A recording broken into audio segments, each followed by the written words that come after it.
Muy bien, pues bienvenidos a una emisión más del podcast del Colectivo LIC, Laboratorio de Imaginación Colectiva. Y hoy vamos a grabar el podcast número 4 y vamos a tratar el tema Ni Perdón ni Olvido. Muchas gracias al Colectivo LIC por la invitación. El tema justo que vamos a tratar es debido a que nos acercamos al 52 aniversario de lo ocurrido en el movimiento estudiantil de 68, ¿no? Hablar no solo justo de la historia, sino de esas heridas que siguen abiertas y que persisten hasta nuestros días, ¿no?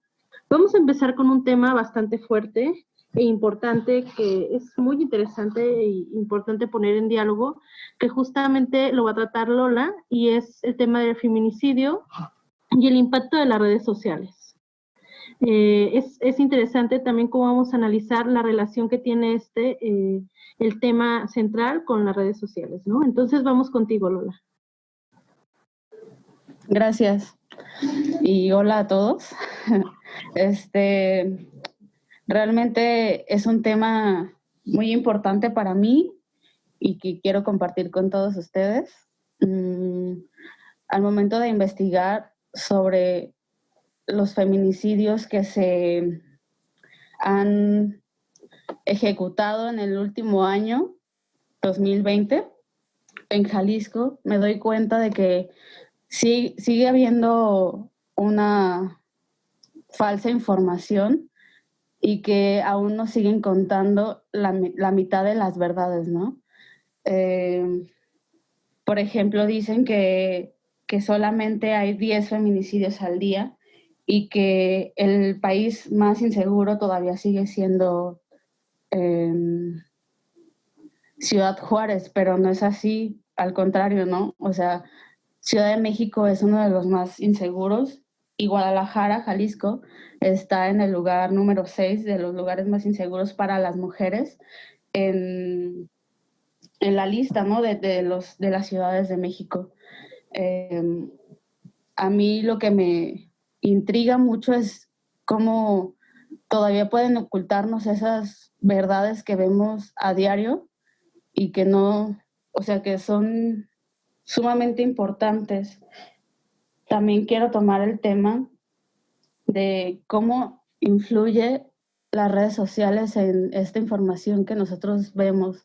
Nosotros como activistas y feministas lo descubrimos porque estamos dentro del medio, pero y las personas que no están completamente interesadas en esto, pues se quedan con la idea que nos cuentan las redes sociales, ¿no? O sí, estaba viendo que todavía sigue habiendo mucho, se podría decir, acoso, machismo en las publicaciones feministas, y ahora voy a tomar el tema de lo ocurrido el día de ayer en la marcha del 28S, que es el día la marcha a favor al aborto. Uno de los profesores de la Universidad de Guadalajara y también reporteros de Jalisco fue agredido, así lo mencionan en las redes, ¿no? Fue agredido por un grupo de feministas que acudieron a la marcha. Justamente en la plataforma de la escuela donde se mencionó esta acción, hay muchísimos comentarios que van en contra, ¿no? Ustedes lo provocaron y ustedes son las culpables. Y me pregunto yo, ¿cómo se puede tratar? O sea, ¿cómo se puede tratar con estas personas si también son mente cerrada? No lo sé. Creo que por aquí lo voy a dejar. Muy bien, Laura, muchas gracias por tu participación. Lola, ahorita que mencionabas justo lo de la marcha, recordaba también que es interesante, ¿no? Esto que pasó el día de ayer, justo la iniciativa por la legalidad del aborto, porque justo es a partir del año 68 que se utiliza el espacio público, ¿no? Antes del 68 no había una toma social del espacio público. solo era tomado el espacio público por medio del gobierno, y es a través justo de este movimiento que los jóvenes salen a las calles, ¿no? Las toman y empiezan a luchar por sus derechos. Entonces es interesante ahora en comparativa, después de 52 años, seguir tomando el espacio público para seguir luchando por esos derechos, y que ahora tienen que ver con otro sentido, ya no tanto con una onda estudiantil, sino más bien con un derecho para todas las mujeres al aborto, pero que es interesante esta relación que haces, ¿no? También la influencia que tienen justo las redes sociales en los pensamientos. Y yo aquí sí, lo que me gustaría que reflexionáramos en conjunto y los que nos están escuchando, es la veracidad, ¿no? Así me ha tocado justo leer notas donde desde el encabezado nos está ya dando qué tipo de reflexión vamos a tener al respecto, y que hay que conocer primero la veracidad de la información para saber ya ahora sí tener un cuestionamiento o una posición frente a esto, ¿va? Pues bueno, ahora vámonos con Andrea. Ella nos va a presentar el tema de Ni perdón ni olvido, los feminicidios, en el país. Gracias, Yuri, gracias, Lola. Pues bueno, continuando con este tema de los feminicidios y con lo que mencionábamos, con la consigna de ni perdón ni olvido, que al final pues ya como toda la carga política y social que engloba esta consigna, pues enuncia un malestar social que se traslada pues al tema de los feminicidios, como una consigna por parte de los familiares de las víctimas, por nosotras las mujeres que gritamos para exigir justicia al Estado y también exigir que se reconozca la participación de en un sistema político en donde una parte de la población pues hace uso de la impunidad, ¿no? O sea, ¿por qué nos matan? ¿Por qué nos matan? Pues porque se puede, ¿no? Porque el Estado al final de cuentas no hace nada y hay como toda una estructura social, política, que respalda como esos hechos, ¿no? Entonces, siguiendo como esta línea que con los datos que justamente Lola comentaba de las cifras, o sea que al final de cuentas las cifras no son las correctas o no son las verdaderas, pues también hay que preguntarnos de quiénes dan las cifras, ¿no? O sea, quiénes dicen que es o que no es un feminicidio, ¿no? Entonces, pues si nos vamos como a datos que el mismo Estado nos da, pues nos quedamos muy cortos, porque entonces también hay que preguntarnos cómo ellos ven o para ellos qué es el feminicidio, ¿no? O sea, qué es para el Estado, qué significa también el feminicidio para nosotras las mujeres, para los familiares de las víctimas, para niñas pequeñas de 3, 4, 5 años, que conlleva todo lo que engloba un feminicidio, todo este malestar social, ¿no? Y problema social. Entonces, justo creo que sí tenemos que ser como muy reflexivos en cuanto a quién nos está dando esa información, ¿no? Y desde qué punto él lo está tomando. Y menciono esto justo por el discurso que tuvo el presidente en su segundo informe de gobierno, donde menciona que se ha registrado una baja del 30% en homicidios y menciona en delitos, y menciona varios de ellos como el robo transeúnte, secuestros, y entre ellos menciona el feminicidio, menciona los feminicidios, ¿no? O sea, para él, en comparación con otros años, hubo una reducción en su reporte lo maneja como de hay una reducción de enero a julio de los casos de feminicidios en el país, cuando pues no es así. Pero justamente en el mismo discurso lo que a mí me llama la atención es que menciona que los delitos como homicidio doloso y extorsión son los que han presentado una alza en porcentaje, ¿no? Entonces, pues hay que volvernos a preguntar, ¿no? ¿Qué entiende el gobierno y el Estado como feminicidios y qué homicidios dolosos son los que ellos están contando? O sea, ¿cuáles de ellos realmente son feminicidios y no los cuentan como tal? Entonces creo que ahí hay como ahora sí que una dominación de información por parte de un grupo que tiene un poder que al final de cuentas no reconoce este problema, ¿no? Entonces, eso también en relación con lo que mencionaba Lola a las redes sociales, pues también se traslada como a este control del discurso, ¿no? O sea, si el mismo gobierno y el mismo presidente se enuncian sobre los casos de que pareciera que están a la baja, cuando no, pues los mismos medios de comunicación también lo replican, ¿no? Entonces, y estos a su vez pues también en redes sociales. Y creo que sí tenemos, al menos yo lo veo de esa manera, que sí tenemos como que ser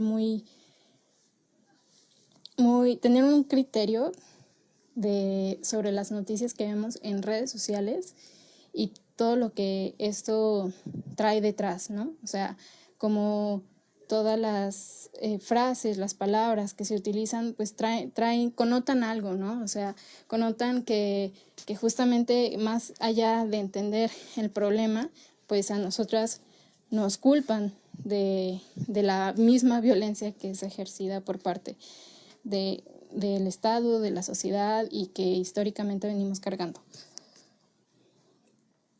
Entonces, en ese sentido, sí tendría que, al menos siento que tendríamos que ser como más críticos y saber a quién va dirigido ese mensaje, ¿no? O con intenciones de que, o sea, el por qué como reproducir noticias que más que ayudar o ponerse como en un estado neutro, pues más bien abonan a que exista como esta idea de que nosotras, o sea, que siguen abonando esta idea de que nosotras las mujeres tenemos la culpa de que nos maten cuando no es así. O sea, cuando uno toma las calles, como bien decía Yuri, tomamos las calles, pues es para exigir algo, ¿no? Y esa exigencia es que nos dejen de matar. Y creo que no se ha entendido bien por parte de los medios de comunicación y que va en relación a las redes sociales, pero pues hay que preguntarnos por qué, si no lo han entendido bien o si no lo quieren entender, o cuáles las intenciones de que no se entienda y que repliquen este mensaje y sigan replicando este mensaje para decir que nosotros tenemos la culpa, ¿no? Entonces, pues sí es un tema muy fuerte y muy delicado y muy importante del cual tenemos que hablar y tenemos que alzar la voz. Entonces creo que justamente la frase de ni perdón ni olvido es eso, ¿no? O sea, tenemos que alzar la voz, tenemos que decir existe este problema y este problema es un problema político, social y cultural, ¿no? Y justo eso, ¿no? Tener memoria de todo lo que ha pasado y también de todo lo que hemos avanzado. Y hasta ahí dejo mi participación. Ok, pues muchas gracias, Andrea, por este tema, por tu participación. Ahora nos vamos con Saúl. Él nos va a hablar del engaño de las redes sociales, un poco con lo que analizábamos con Lola. Vamos, Saúl. ¿Qué tal? Hola a todos. Bueno, pues yo les quería compartir como una serie de reflexiones personales que me vienen a la mente, ¿no? Con todo este tema y esta frase, pues, de ni perdón ni olvido. Y pues bueno, recordando pláticas pasadas, una vez platicando con mi novia, recuerdo que ella me dijo que todo en este mundo estaba como perdonado de antemano y por lo tanto todo era cínicamente permitido. Esta frase ella lo había leído como en el libro de la insoportable levedad del ser.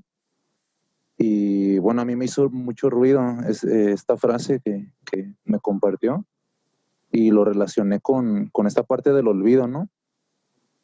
Y cómo es que existe como toda una manipulación de la información o la narración de los hechos o de los eventos que indignan o afectan a la sociedad o aparte de esta.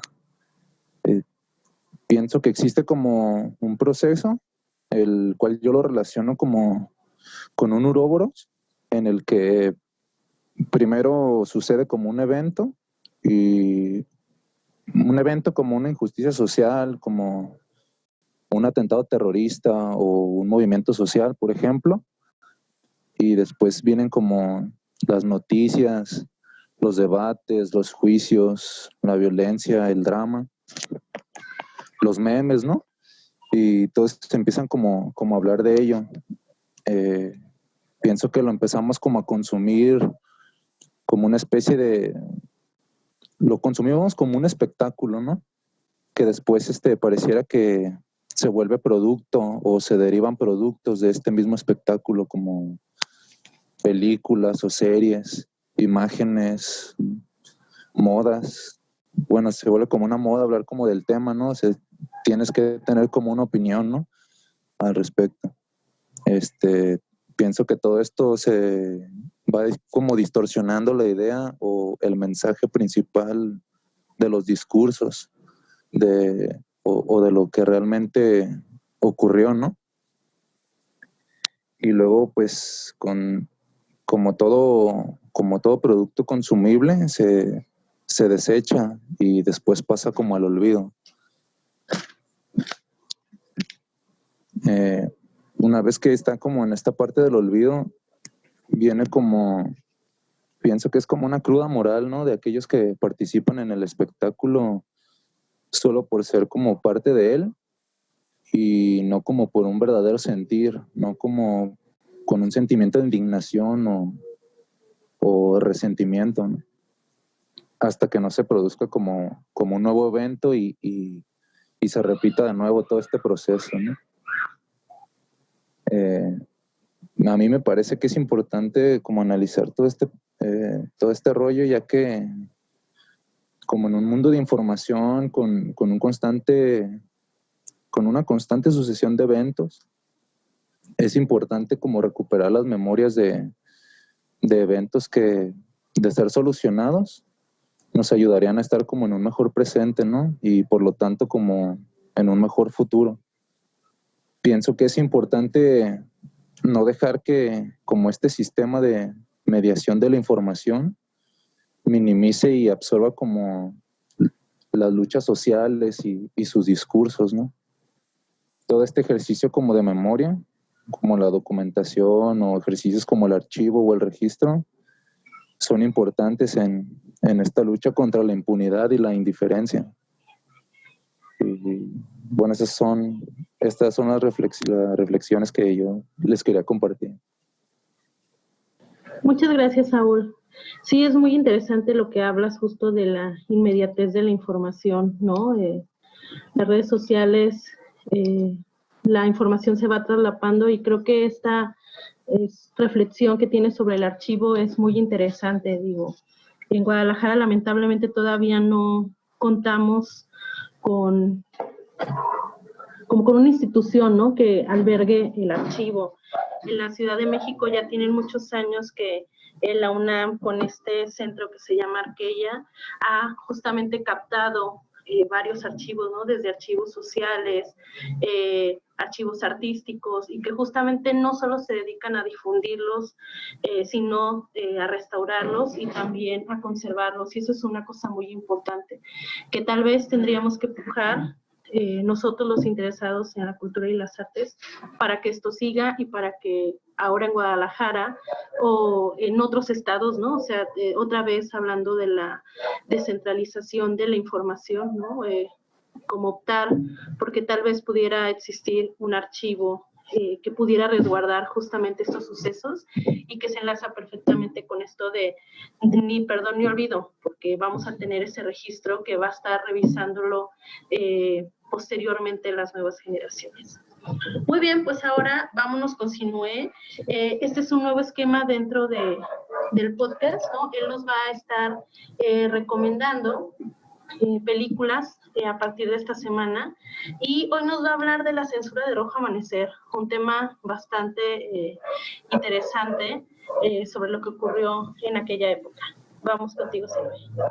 Sí, muchas gracias. Pues primero, en esta selección que hice para este tema, tengo Canoa, de Felipe Casals, una película del 75, que retrata perfectamente lo que significaba ser estudiante en el 68, ¿no? Significaba ser linchado públicamente, significaba ser atacado como un comunista, como un socialista, por la difamación de los movimientos que dio el Poder Ejecutivo del entonces. Y es una película verdaderamente importante, no solo en la historia del cine mexicano, sino en la historia el cine en general, ¿no? Retrata, es uno de los mejores archivos que se tiene de lo que significaba ser un estudiante en el 68. También está Borrar la memoria de Alfredo Gurrola, del 2010. Se basa en los eventos del 68, de todo el año, sobre los crímenes cometidos, el feminicidio también, que es la parte central de esta trama, que trata de desenmarañar una serie de homicidios que se cometieron durante el 68 y que nunca fueron esclarecidos. También tengo una particular, que es Los Parecidos, de Isaac Esban, del 2015.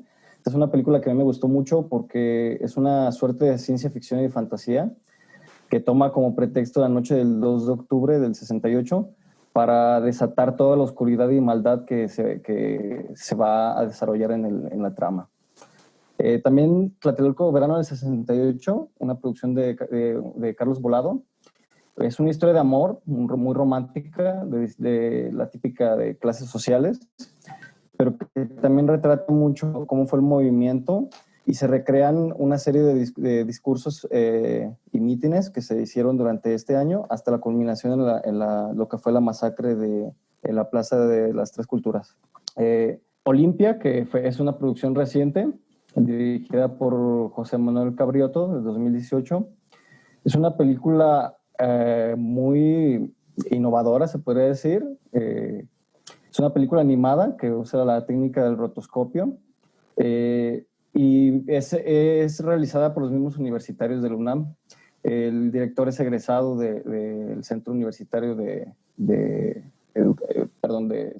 Cinematografía de la UNAM, y pues ahí se fue armando todo el proyecto, porque es una película importante no solo porque es una técnica nueva, ¿no? En la animación mexicana, restauración y un homenaje para la película documental El Grito, de Lobardo López Arreche, que fue un documental de todo, que se pudo hacer de todo el año del 68, en el que solo se pudieron rescatar 8 horas de metraje, y que fue muy difícil. También hay varias anécdotas del director, de cómo escondían en los tinacos los negativos de la película, porque pues tener una cámara y grabar en ese entonces era más peligroso que traer con qué defenderte, ¿no? Que traer un arma, que traer una navaja. Está también Los Rollos Perdidos, de Gibran Bazán. Es un documental que retrata el paradero de cierto metraje que se hizo de esta masacre. La grabó Servando González, comisionado por el entonces secretario de Gobernación Luis Echeverría, y pues narra el paradero, cómo supuestamente dónde terminó, y pues todos sabemos esta leyenda de que era ordenada por Díaz Ordaz, ¿no? Para ver y disfrutar esta grabación, y que esta grabación después se perdería durante el incendio de la Cineteca Nacional, que es donde estaba guardada, escondida esta cinta. Y Rojo Amanecer, de Jorge Fons, protagonizada por Héctor y Rojo, que por cierto acaba de ganar el Ariel de Oro por su trayectoria hace unos días. Y pues la película fue fuertemente censurada por Salinas de Gortari, se tuvo todo un año retenida la película, y que de diálogo, diferentes escenas en las que se lamenta la madre del ejército, se hace una crítica, y también se corta parte del final de la película, que es esencial, la parte de los soldados y el niño. Sin embargo, esta versión censurada se proyectó, pero mucha gente logró ver la película completa, lo que sería la versión original, gracias a que uno de los productores envió una copia antes de que el gobierno de Salinas de Gortari retuviera la película. Le envió una copia a Los Ángeles, y pues se imaginarán, terminó en Tepito, y pues gracias a la piratería se pudo ver esta película, que fue fuertemente atacada no solo por el gobierno, sino por la crítica del país en ese entonces. Pero se tiene registro de que la audiencia estuvo simpatizando siempre con la trama, con el movimiento. Y pues, no sé, me parecen unas películas interesantes para ver en estas semanas. Y pues esa es mi recomendación. Algunas están en Filmin Latino, y pues otras las conseguirán. Los parecidos me parece que están en Netflix. Y pues si no, a comprarlas también, ¿por qué no? Muy bien, muchas gracias, Sinoé, aparte por estas recomendaciones cinematográficas. Digo, ahora que estamos en casas, los que todavía estamos en el encierro, va a ser muy interesante poder ver parte de esta cinematografía que justamente nos acercan, como ya lo decías, ¿no? Al pensamiento, a la forma de vida. Estamos a 52 años de diferencia, o sea, todo era muy distinto, desde cómo se gestó el movimiento, cómo era la sociedad, ¿no? Entonces sí es interesante poder acercarnos, gracias a la cinematografía, a la visión del director sobre el archivo que hay, y hacer estas adaptaciones sobre esto, ¿no? Hay una cosa que me parece muy interesante, justo cuando estabas mencionando lo de la película, el libro de la Era de la Discrepancia, que es una historiografía que hizo justamente parte de los investigadores, ¿no? de la UNAM, inicia con una frase que me parece momento de poder mencionarla, que dice: atacan a la universidad porque discrepamos, viva la discrepancia, que es el espíritu de la universidad, viva la discrepancia, que es lo mejor para servir, ¿no? Y que se habla que justamente este discurso que dijo Javier Barros Sierra, que era el rector de la universidad, fue lo que desenfrenó como todo el espíritu guerrillero de los jóvenes, justamente de ir a luchar por esos derechos. Y es interesante, o sea, me parece muy importante también esta relación de acercamiento a través de la cinematografía, ¿no? Pues bueno, ahora la siguiente persona que nos va a compartir un poco de información, en realidad nos va a recomendar el trabajo de algunos artistas, es Andrea Robles. Hola, ¿qué tal? ¿Cómo estás? Bueno, bien, muy bien, gracias. Muy bien, ¿no? Lo que a mí me gustaría hacer es mencionar alguna recopilación de las obras que me han marcado, en algunas que he visto expuestas o he tenido el contacto de platicar con alguno de los artistas, y pues en esto engloba las perspectivas que de ahí incluyo varias disciplinas y todo se engloba en una visión local y nacional. Me gustaría comenzar con la obra de Luz María Sánchez, con la obra de Bis Fuerza Innecesaria, _4. En ella se plasma 8 monitores de sonido, 5 herramientas de acero en forma de T, y en el cual hay una tabla, un proyector y un sonido digital. Y en esto se engloba algunos textos. Bueno, Luz María Sánchez aborda principalmente el tema de la violencia en México desde una perspectiva ciudadana. Y pues prácticamente lo que narra esta obra es sobre El Fuerte. El Fuerte es un grupo de civiles que en su mayoría son mujeres que buscan en el desierto de unas fosas clandestinas. Cuando tú vas recorriendo la pieza, vas escuchando las conversaciones de estas mujeres y en el cual, pues afuera de los mochis, que se engloba pues en el norteño, en el estado de Sinaloa, los ruidos proceden como si fuese una conversación común, pero de ahí te das cuenta que pasa a que una menciona que ya encontró algo, que ya se dio con un hueso, o que una va gritando a la otra y así se va desarrollando la obra. Tuvo cabida el febrero del año pasado y pues prácticamente esto quiere dar énfasis a las víctimas de desaparición forzada. En esta pieza también se encuentran las herramientas que usan este grupo y pues prácticamente fueron 2 instalaciones en la cual son diferentes conversaciones, pero con el mismo tema hacia la violencia en el país. Y siguiendo con Guadalajara, me gustaría también platicar sobre el trabajo de Milo Medina.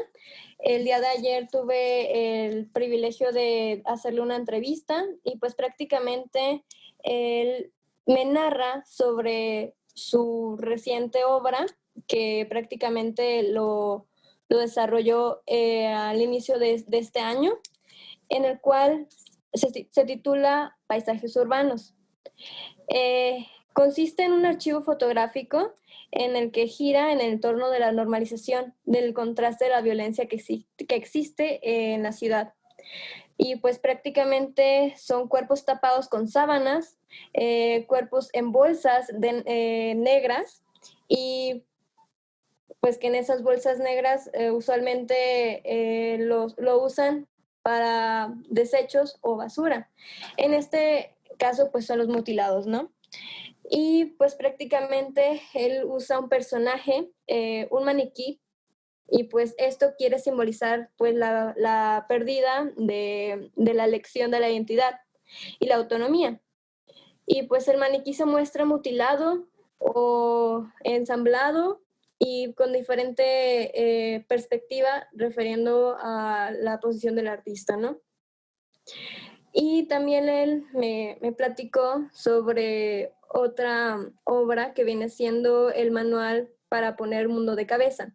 Consta de una serie fotográfica de 12 imágenes en blanco y negro, en el cual es una acción es una acción desesperada en el que pues se da un énfasis en el Valle Hermoso, en Tamaulipas, en donde ahí pues radica el narcobatallas, niñas que son secuestradas o raptadas por ser bonitas, familias preocupadas por si su hija se desarrolla físicamente o si ésta le gusta alguno de estos sujetos, personas que están desapareciendo, incluso casas vacías y olvidadas. Y pues prácticamente él se muestra, es un autorretrato, él se muestra prácticamente de pie y conforme va avanzando la serie, él queda totalmente desnudo y toda la ropa pues no tiene como el orden normal, ¿no?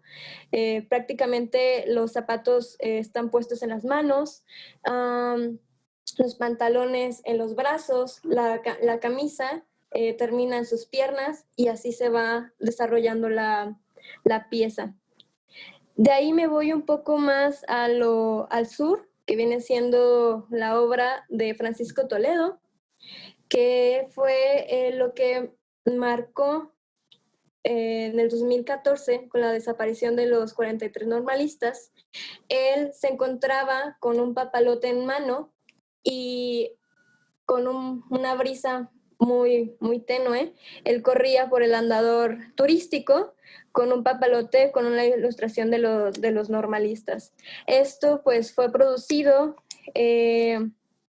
con la finalidad de hacer arte en acción y esto fue realizado con ayuda de alumnos de primaria y pues él en su momento narró que fue un gesto para preparar a los niños de esa escuela a que pudieran tener una voz, ¿no?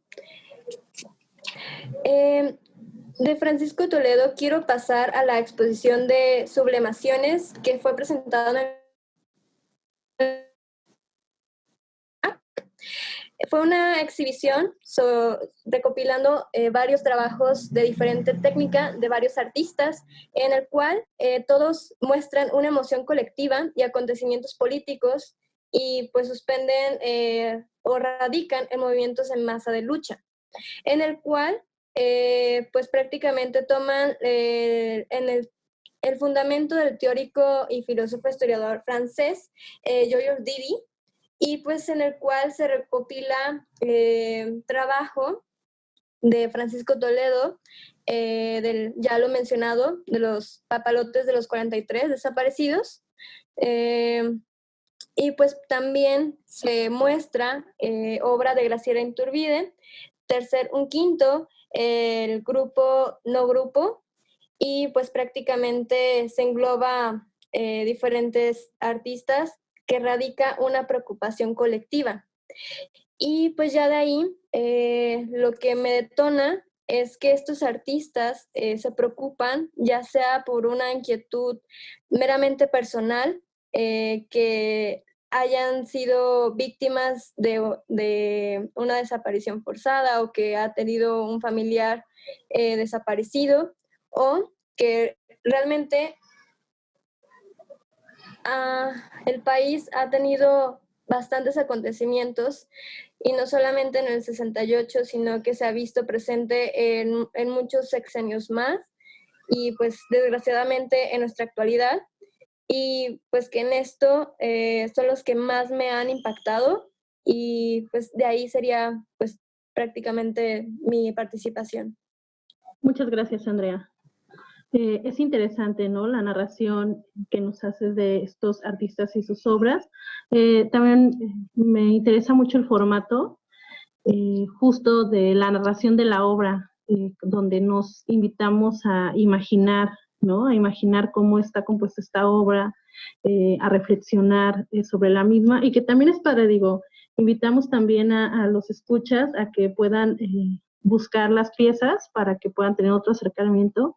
Pero ha sido muy interesante la narración, Andrea, que nos has compartido aquí mientras todos estábamos escuchando, imaginándonos estar en la exposición, ¿no?, y poder también ser parte de las obras.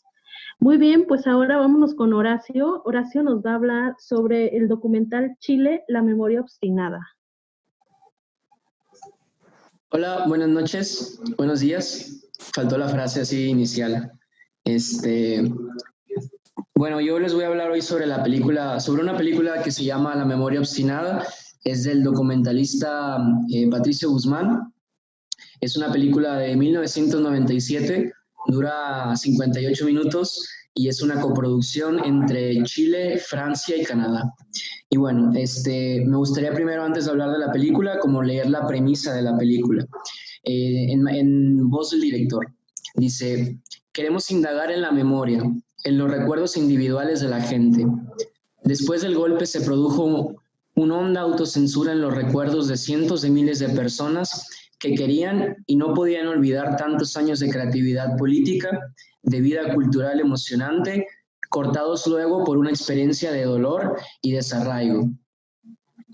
Y bueno, básicamente como para poner en contexto, la película narra el proceso que realiza el director al regresar a Chile después de aproximadamente unos 25 años. Él estuvo exiliado en Francia por la dictadura chilena en el 73. Él es conocido por la película La Batalla de Chile.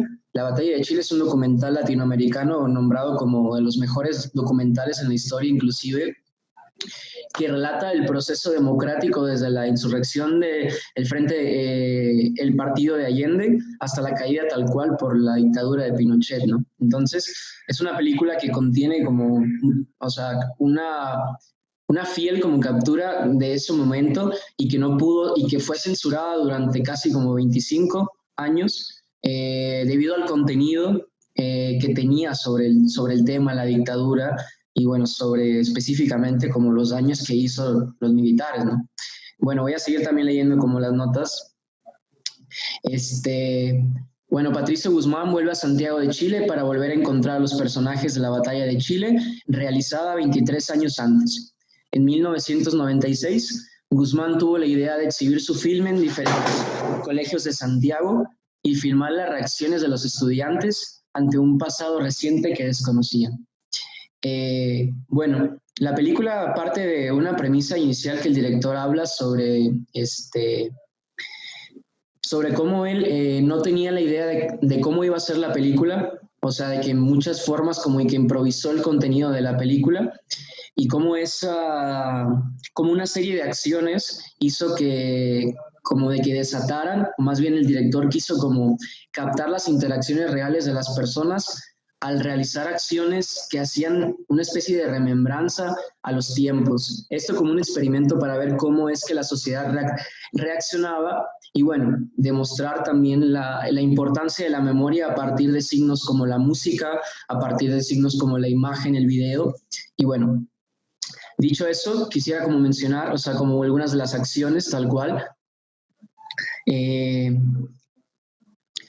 La primera acción que hace dentro de la película es que lleva una banda de músicos a atravesar el centro de la ciudad interpretando el himno de Salvador Allende, Venceremos. Y bueno, esa es la primera acción y es demasiado impactante cómo la gente en la película reacciona como si algo desconocido, pero que de alguna forma hace remembranza a algo estuviera, ¿no? Y es importante también como las personas también conservan la memoria a partir, tal vez, la memoria auditiva, la memoria sensorial, cosas que tienen que ver directamente con las sensaciones del cuerpo, ¿no? Y bueno, la memoria obstinada de Patricio Guzmán trataba de desbloquear la memoria social de la violencia, construyendo un documental que hiciera dialogar el discurso de los supervivientes con elementos del archivo y con imágenes del pasado. Se expone cómo a través de sutiles operaciones discursivas, es decir, las acciones que les mencionaba, el documental trata de traer al presente una experiencia de la represión que buena parte de la sociedad trataba de situar en el pasado. Otra de las acciones fue que al final de la película busca un grupo de jóvenes que no habían vivido el golpe de Estado y les proyecta la Batalla de Chile en 4 colegios secundarios y 2 universidades. Cabe resaltar que el director mandó aproximadamente como a 45 instituciones alrededor de todo el Chile, pero no, solamente 4 aceptaron, 4 colegios secundarios y 2 universidades.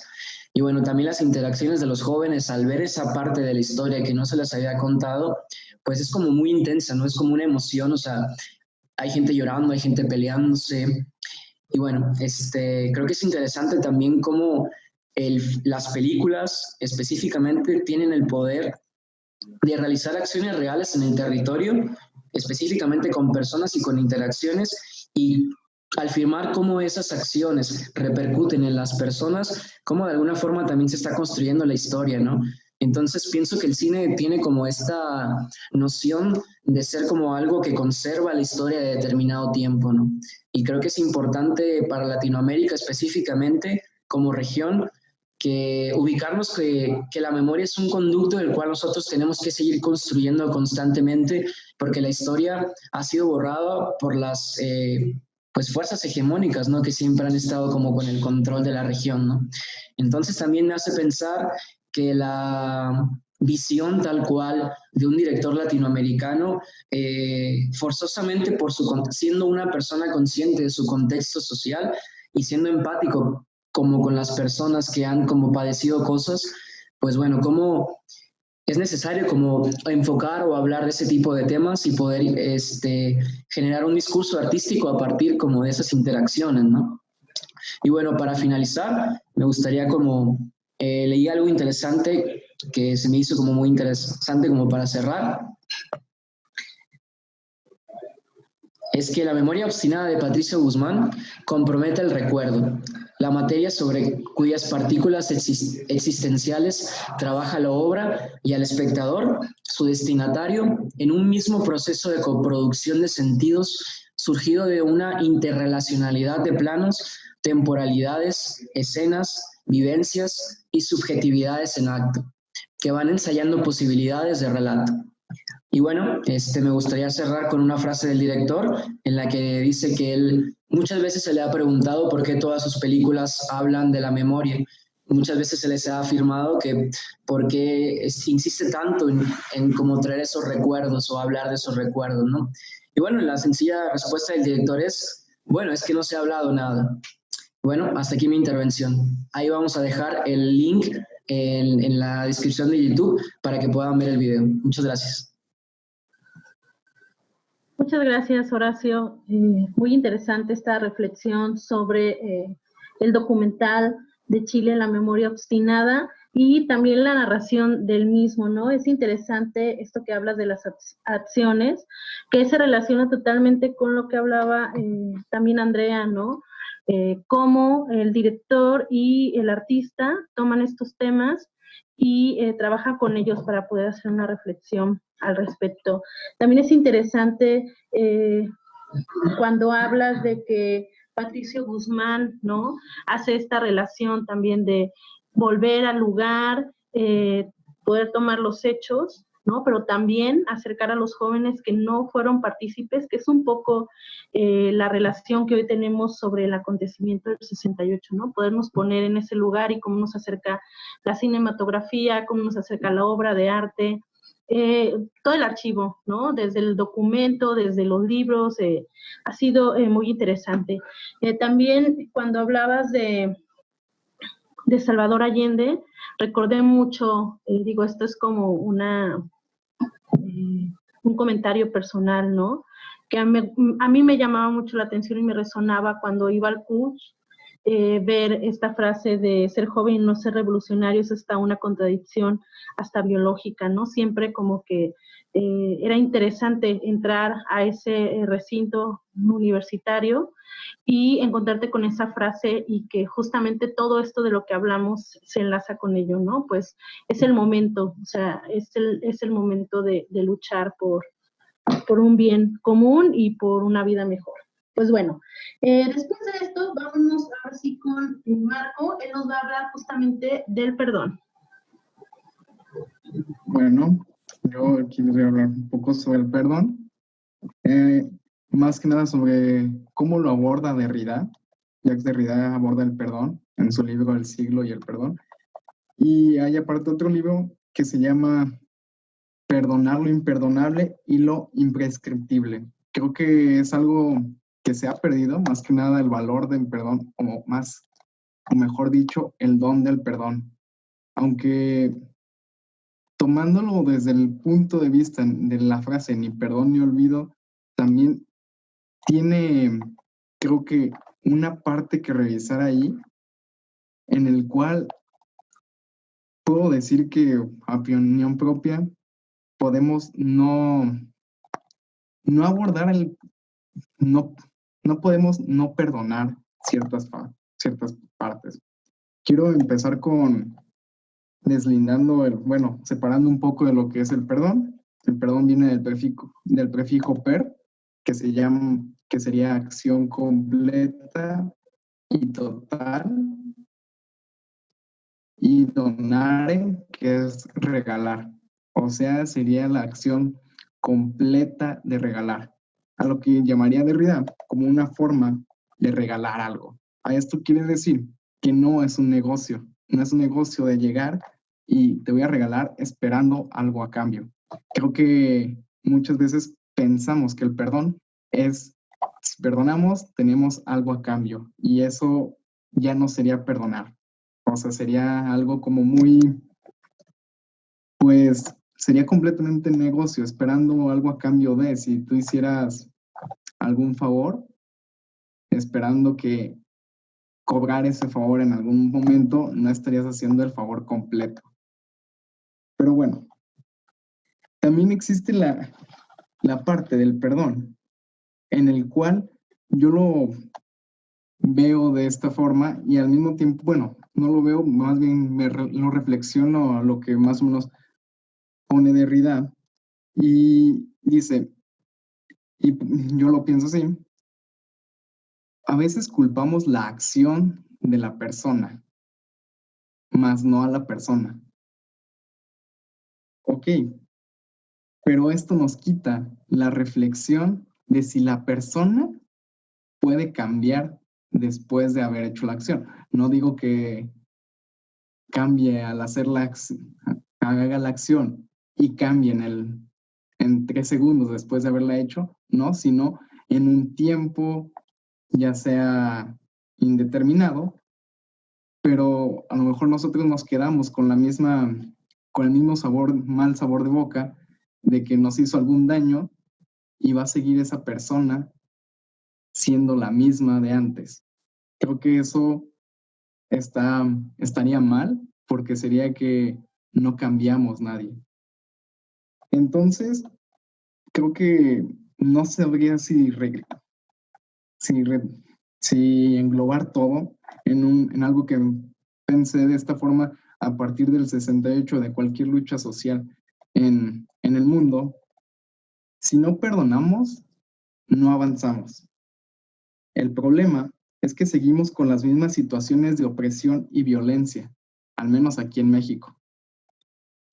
Aquí creo que es la razón por la cual no ha habido un perdón tal cual.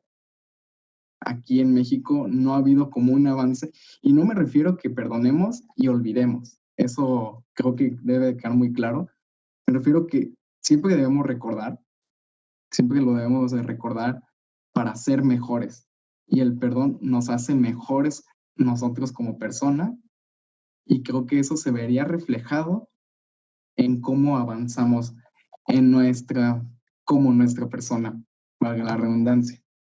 Lamentablemente, en México, como lo dije hace un momento, no hemos parado con las mismas situaciones.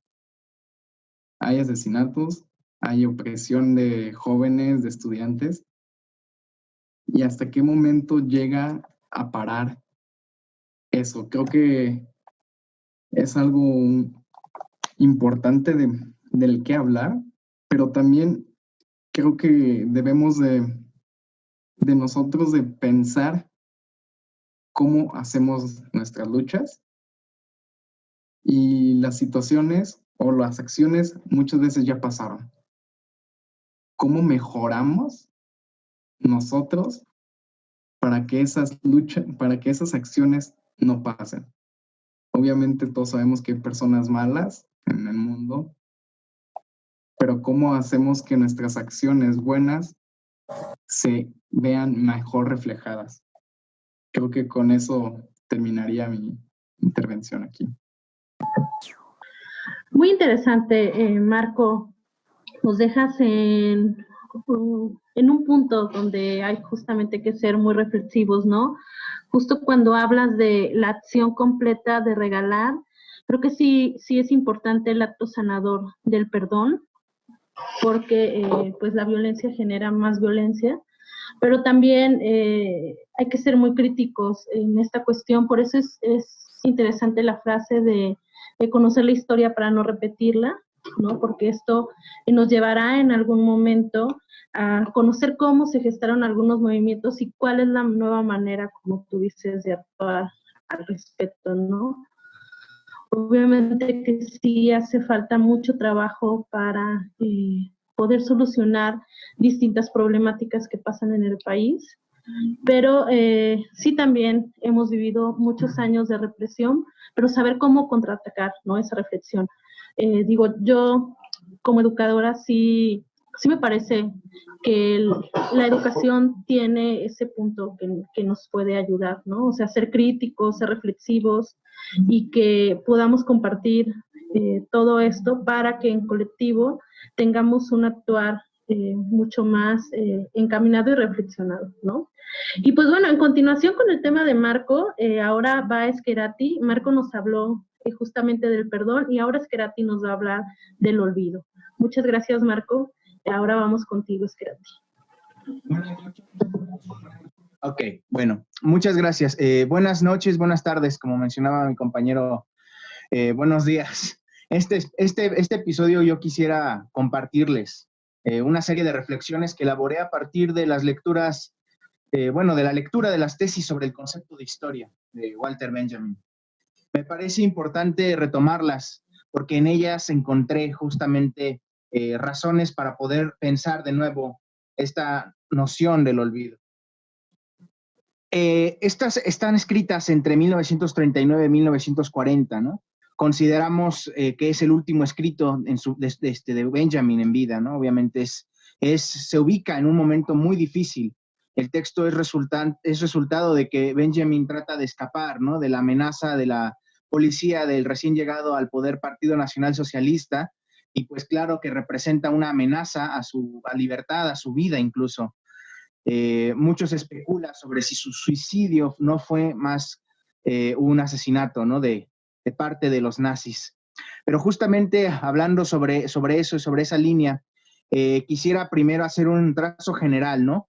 Hacer ese trazo general de la pregunta por el materialismo histórico, que es la pregunta central a mi parecer en el texto de Benjamin, y que desde un momento, dice él, nos esconde algo. Entonces, ¿qué nos esconde, dice Benjamin, el materialismo histórico, esta interpretación de la historia? Voy a citarlo. Podrá sin más enfrentarse a cualquiera, si se sirve de la teología, pequeña y desagradable hoy, la cual no debe dejarse ver por nadie. El triunfante materialismo histórico en su interpretación, triunfante en el sentido de que gana todas las batallas, pues es justamente triunfante por esta teología que, dice Benjamin, se esconde. Ok, gana todas las batallas, mencionaba, porque se sirve de la teología, ¿no? Es pequeña y desagradable porque está encerrada, ¿no? Dentro de esta maquinaria o este armazón, pero subyace como fundamento porque hay un impulso, dice, mesiánico, un impulso de esperanza, un impulso en donde cada momento es una oportunidad de recibir la redención. El pasado recibe esa redención si es que se puede concretar ese momento.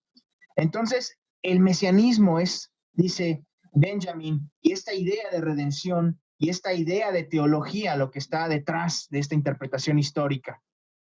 Este llamado a la redención está presente porque se contempla el pasado como una catástrofe, como un amontonar constante de ruinas sobre ruinas. Porque como dirá en la tesis 7, no hay nunca un documento de la cultura que no sea a la vez uno de la barbarie. La voluntad de sacrificio por la redención del pasado se nutre, dice, de la imagen de los antepasados sometidos. El pasado espera redención en el presente, sin embargo, una idea de continuidad imparable del tiempo hacia el futuro nos priva de la posibilidad de enmendar los errores que se suceden unos a otros constantemente y terminan formando una masa increíblemente grande y deforme de tragedias irredimibles. Es entonces cuando la imagen del nuevo mensajero aparece. Es el ángel que ha vuelto el rostro hacia el pasado, donde a nosotros se nos aparece una cadena de acontecimientos. Él ve una única catástrofe que constantemente amontona ruinas sobre ruinas. Este es el momento de la mueca del Angelus Novus. Imposibilitado de hacer algo por el pasado, se ve arrastrado constantemente por ese viento del progreso, por ese viento hacia el futuro. La redención inalcanzable se hará en el quiebre del tiempo. Esa es la única posibilidad. ¿Se puede romper el tiempo? ¿Se puede quebrar esta idea de progreso? ¿Se puede parar por tan solo un instante, aunque fuera brevísimo? ¿Uno puede sentarse, pensar y dejar de caminar? Entonces la historia, estábamos en eso, habíamos dicho que estaba debajo del materialismo histórico, una teología con su idea de redención, con su idea de mesianismo, y luego por un momento vimos esa redención como imposible. Imaginamos romper el tiempo, imaginamos quebrar la idea del progreso. Y a todo esto, ¿qué es la historia? ¿Acaso no es una relación de nosotros con el pasado? Cuando pensamos en la historia como una relación del ahora con el ayer y no como una serie de acontecimientos apilados cronológicamente en el olvido de lo que ya no es, podemos ver los términos en los que se establece esta relación. Benjamin dice en su tesis 14, la historia es objeto de una construcción cuyo lugar no lo conforma un tiempo homogéneo y vacío, sino uno pleno de tiempo actual. Él dice Jetztzeit, un tiempo ahora, un ahora tiempo donde de pronto todo puede parecernos tan vivo y actual que no habría razones para pensar en que la historia es un ya fue irredimible. Tesis 16 dice, el historicismo plantea la imagen eterna del pasado, en tanto el materialista histórico tiene una experiencia con el que es única, con el pasado.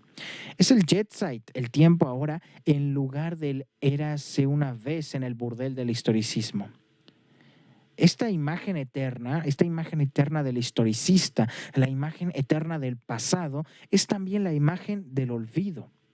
Es la imagen empolvada de un pasado inerte, es donde yacen las imágenes, porque yacen presuntamente muertas, las imágenes olvidadas. La imagen olvidada es la imagen del vencido, pero también es la imagen del desaparecido, es la imagen ignorada, la imagen inútil también, que es la imagen oculta de la necesidad eterna, la imagen terrible de los tormentos del pasado, la imagen doctrinal del así siempre fue y así será. La imagen hegemónica es la imagen que reúne a todas las imágenes o presuntamente las reúne, pues es la imagen que somete a las demás imágenes.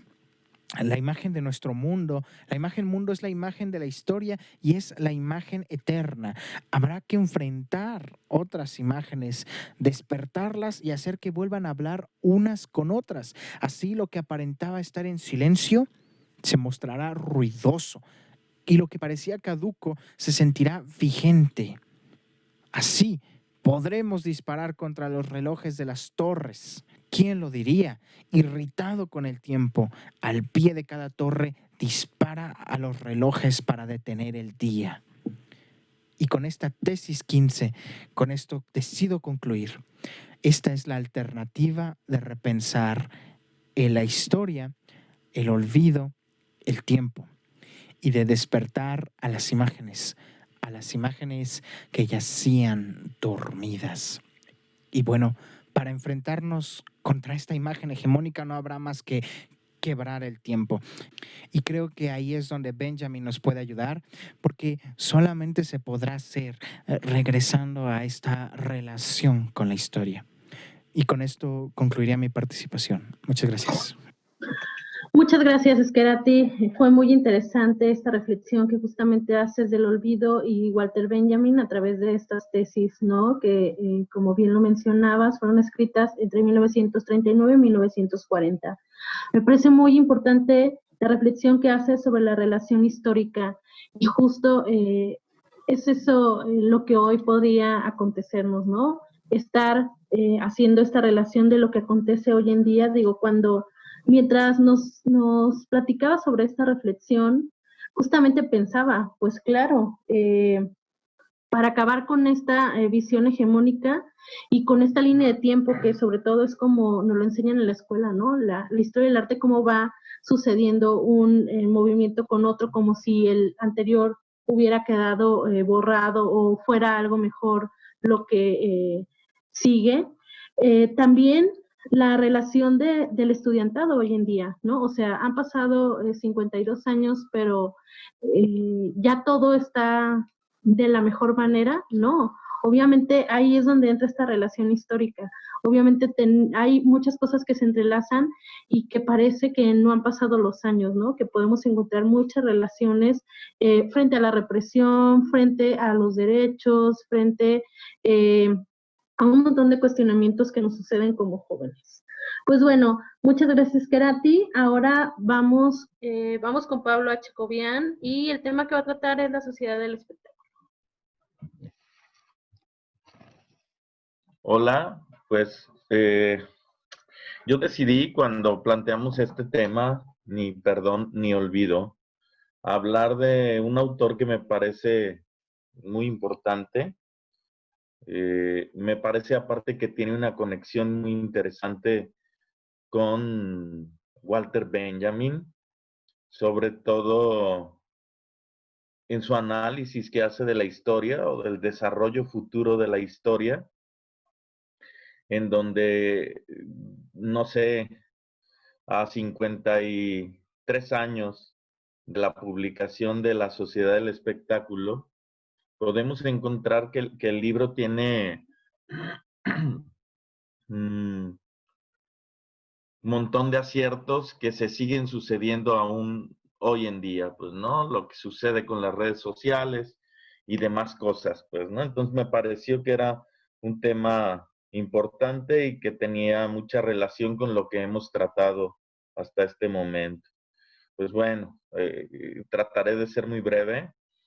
Guy Debord es un filósofo, arquitecto, urbanista, cineasta, un pensador muy importante de mitad del siglo XX, que él se definía a sí mismo más como un estratega y creó un movimiento que se llamó la Internacional Situacionista, y como derivado de sus ideas, de algunos textos que publicaba en la revista Situacionista, pues llegó a la conclusión en el año 67, en un libro muy importante que se llama La Sociedad del Espectáculo. En este libro él acuña conceptualmente, desde el punto de vista sociopolítico, el término o el concepto de espectáculo. Debord, antes de esto, en sus ensayos, va a ser como un generador importante de conceptos, ¿no? El concepto de contracultura, por ejemplo, el original, el que se perdió en el camino, es un concepto pensado originalmente por Guy Debord. Y pues bueno, vamos hablando ya directamente del espectáculo, pues, ¿no? En este libro, que está dividido en 9 capítulos y que, según la edición, las ediciones posteriores al 88 tienen un epílogo, o sea, un 10º capítulo, Guy Debord hace una crítica de la sociedad de consumo, de la sociedad capitalista, que se va a estructurar después de la Segunda Guerra Mundial. Es decir, la sociedad como norteamericana, o que los norteamericanos son como el eje central de esta sociedad, va a ser la que critica. Una sociedad donde en su primer capítulo él señala el ser ha devenido en parecer y el parecer, el ser ha devenido en tener y el tener en parecer. Es decir, una sociedad donde la apariencia es más importante que cualquier otra cosa. Y por tanto, la crítica fundamental es hacia que la esencia de las cosas, la esencia del ser humano, ya quedó diluida, ¿no? Se perdió y ahora lo importante es el espectáculo, pues, ¿no? El espectáculo como mercancía, la sociedad como mercancía, es decir, la mercancía como único o aparente único fin de una sociedad, pues, ¿no? Donde todo lo que somos las relaciones que tenemos unos con otros parecieran ser solamente relaciones mercantiles, ¿no? Es decir, la esencia de una relación, que sería la colectividad, el prosperar, el generar una humanidad más compleja, pues se pierde, ¿no? Con la idea del espectáculo. Guy Debord, o me parece muy importante, pues, ¿no? Y la relación con el 68, es que Guy Debord es uno de los pensadores clave, incluso muchos críticos lo señalan como el autor intelectual de lo que conocemos como el Mayo de París, que justo ocurre en el 68 y que es un antecedente muy importante del movimiento estudiantil de Tlatelolco, ¿no? El movimiento estudiantil mexicano. Entonces, va a ser un pensador importante, que por ahí existe una anécdota que pues no sé bien si sea verdadera o hasta dónde sea verdadera, de que la mayoría de los estudiantes del Mayo de París llevaban bajo el brazo una copia de La Sociedad del Espectáculo, y que eso se repitió en todo el mundo, en todos los movimientos juveniles de la época. Incluso en el 68 se dice que en México fue prohibido el libro, precisamente porque se encontró que era un libro como que fundamentaba las ideologías del movimiento, pues, ¿no? Es un libro en donde podemos encontrar, si mal no recuerdo, 221 tesis, es decir, como 221 párrafos en que está dividido el libro, y podemos encontrar pensamientos que hacen una reflexión sobre todo de Hegel y de Marx, ¿no? Son como los dos autores en los que basa su pensamiento Guy Debord. Y pues bueno, para concluir un poco, bueno, Guy Debord se suicida, curiosamente, en un año muy importante, ¿no? Guy Debord se suicida el 30 de noviembre del 94, un año importante para el sistema económico capitalista, pues, ¿no? Y se suicida, pues, como decepcionado de que su libro y sus teorías justo solo funcionaron como una especie de, digamos, adivinación o reflejo de lo que iba a suceder en un futuro, pero no sirvieron como un llamado de atención para que la gente cambiara y tratara de revolucionar ese mundo, sino que el espectáculo se comió completamente al mundo, pues, ¿no? Es un año importante no solo por los aspectos económicos y sociales, sino también, bueno, recordemos que el Internet se vuelve público justo en el 94, es decir, ya llevaba muchos años de existir, pero se vuelve como global y público, y existen ya buscadores y nuevas formas de interactuar con el Internet justo ese año. Y por ahí me gustaría terminar con una reflexión que hace Jean Baudrillard, un filósofo también francés, en su libro o en su ensayo que se titula El otro por sí mismo. Dice que Guy Debord estaría muy decepcionado del mundo porque en el mundo después del Internet ya no es una sociedad del espectáculo, sino es una sociedad de la celebración del espectáculo. Es decir, ya no solo nos gusta ver al otro, sino nos gusta ser vistos también, pues, ¿no? Nos gusta ser el espectáculo en sí mismo.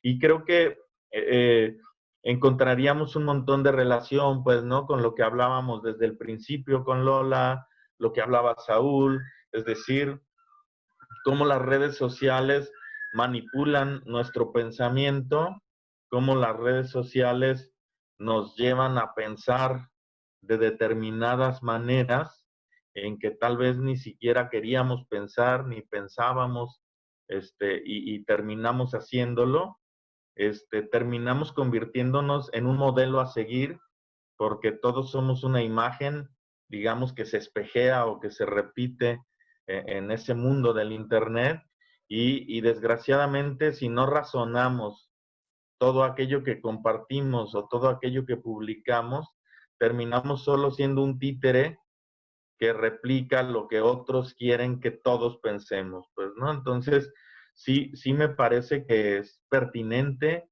todavía hoy en día, después de 53 años de su publicación de La Sociedad del Espectáculo, me parece que es muy importante el leerlo, el reflexionar sobre el tema profundo del que nos habla y el tratar de cambiar esa sociedad del espectáculo, pues, ¿no?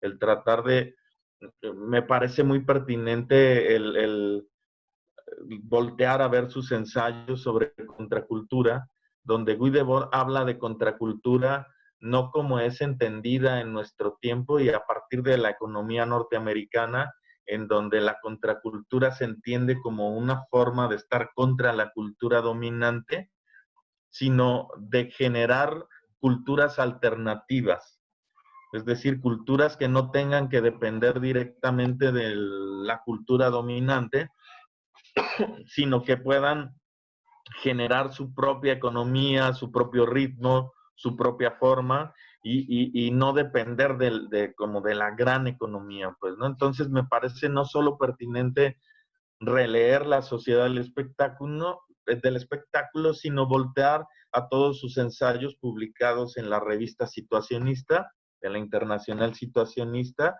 y pues bueno, eso sería mi participación. Muchas gracias. Muchas gracias, Pablo, por esta reflexión. Creo que sí es interesante cómo cierras el tema de hoy, que fue Ni perdón ni olvido, y es muy interesante también la relación que haces de Guy Debord, La Sociedad del Espectáculo, cómo influenció al Mayo francés y cómo influenció también el movimiento estudiantil del 68 en México. Y creo que nos dejas con una gran reflexión sobre la celebración del espectáculo en el que estamos sumidos en este momento, ¿no? Y que la relación también que tuvo esto con los temas anteriores. Yo les agradezco por la invitación, les reitero mi agradecimiento. Gracias a todos los que nos escucharon el día de hoy. Acuérdense que en la descripción del video vamos a dejar los enlaces a los distintos textos, ¿no?